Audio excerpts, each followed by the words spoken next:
Microtransactions have a good, a bad, and an ugly side. They are becoming more and more frequent in our games, and I really don't like it, so I figured I'd make a video about it and put out my opinion. Microtransactions really break down into three categories. There's the actual microtransactions that should exist because they're free games. There's the indie games that have small microtransactions for supporting the developers. And then there's AAA microtransactions, which plain and simple shouldn't exist. I've compiled some footage from a lot of games that I own. All these games are on the Xbox One, but their microtransactions extend to all systems that they are on. It's worth noting that I am obviously biased against some of them because they have microtransactions, and I don't personally appreciate the shady tactics. Let's begin with the good, or at least reasonable microtransactions. The first game we have to take a look at is Happy Wars. Happy Wars is very fun, and to start, it is free. The microtransactions in the game are for pack openings, which give you new items, all of which you can get just by playing the game because the game gives you the premium currency or free pack openings whenever it feels like it. Another game we have is Smite. Smite is again free, and you can buy all the characters in the game for $30. They give you 5 rotating characters if you do not choose to pay for them, and the game is still fun without all the characters. I will knock some points off because Smite does have microtransactions for up to $150. No one should ever be asking for $150 from you. This is where things get a little ugly, and it begins with Warframe. I personally love Warframe. I think it's fun. It's also free, and that never hurts. The problems arise when you want to branch out into other Warframes and weapons. It takes entirely too long to get any new Warframes, weapons, companions, anything of that nature. It almost seems like the game wants you to buy the Platinum or Prime membership. The Prime membership is $80 and comes with a fair amount of premium currency. You can also just buy the premium currency, though I don't recommend it. Platinum, the premium currency, is very expensive. In fact, the microtransaction for Platinum goes up to $150. And as I've said before, nobody should ever be asking you for $150. Now we move into paid content. The first indie game we have is iDarb. iDarb is $15, which I think is reasonable. The game is incredibly simple, but surprisingly original, and the developers are really friendly. Best of all, the microtransactions for this game are $3, a reasonable support the dev fund for basically useless cosmetic items, which you don't need at all to play. Personally, this is the only way I really like microtransactions. Cheap and useless. Next, we'll be taking a look at another popular indie game, Rocket League. Rocket League was $20. It was even free on PSN when it first launched. I think it's well worth the asking price. It's a very original game with a very simple concept. RC cars play soccer. There are a ton of customization options you get simply by playing the game. The microtransactions here are similar to iDarb. They are $2, they give you useless cosmetic items, there are only a few of them, and they don't affect gameplay at all. It's literally just to support the developer. Cheap and useless, just the way I like them. Everyone take a deep breath because this is where it gets bad.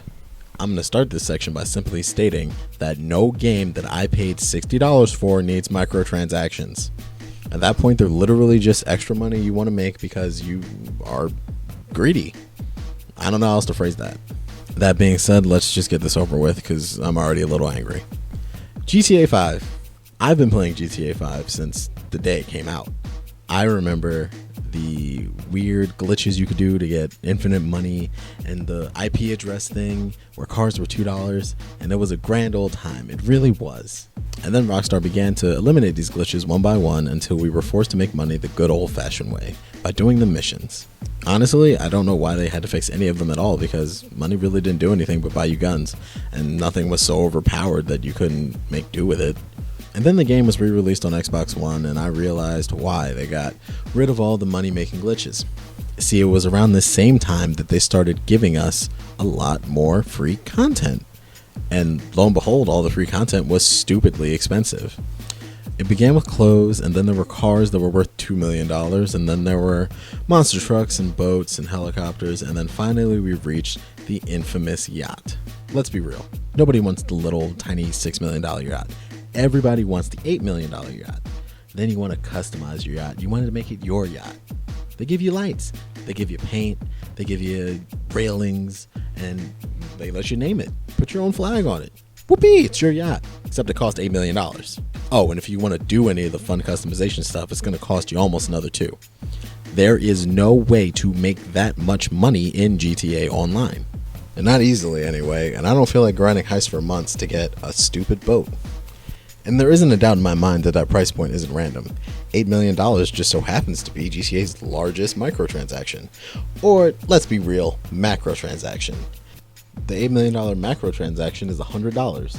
That's $100 on top of the $60 game to buy a boat. But it doesn't stop there.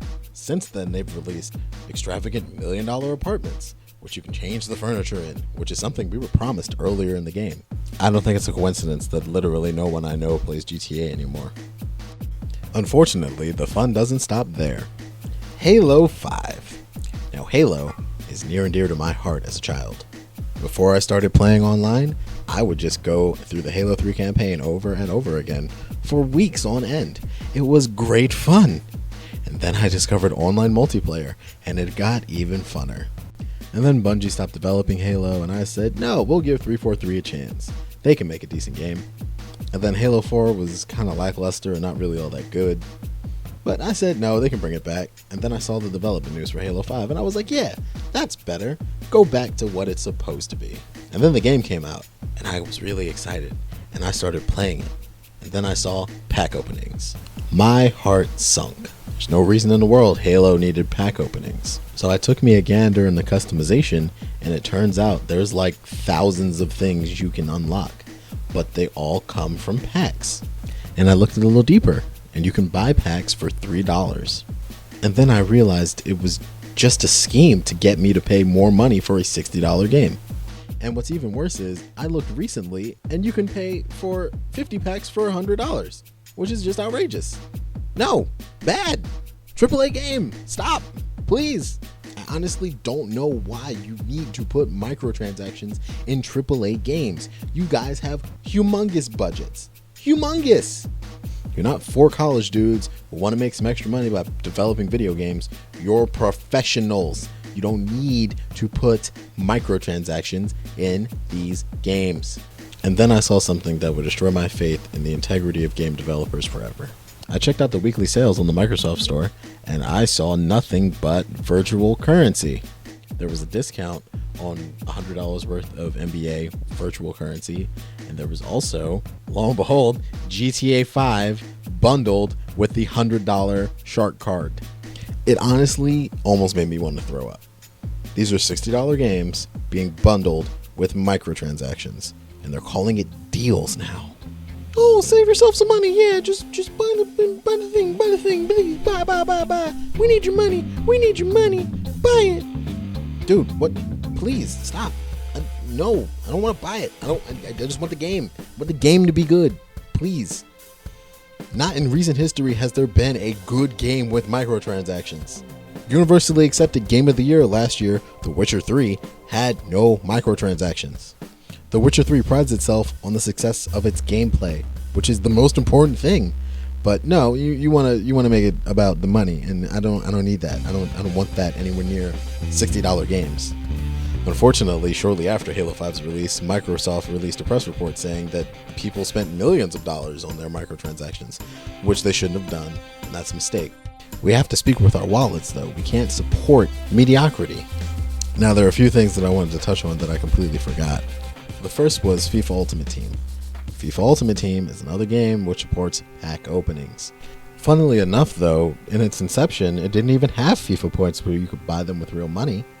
That was added in later when EA realized, oh, we can make money off of this. And what hurts the most is they've literally stopped developing new content for the other modes in the game because they don't matter. Those modes don't make EA money. So stop being so greedy and just put out a good game. And it's not just EA. Ubisoft's done it. Rockstar's done it. At this point, Microsoft's done it. And I'm sick of it. Let's just go back to the days when $60 games were worth $60, because I think that will be a lot more satisfying for gamers. And if I'm wrong, tell me I'm wrong. But I don't think I am. And with that, we're going to end it. My name is Lemonjello, and I'll see you in the next video.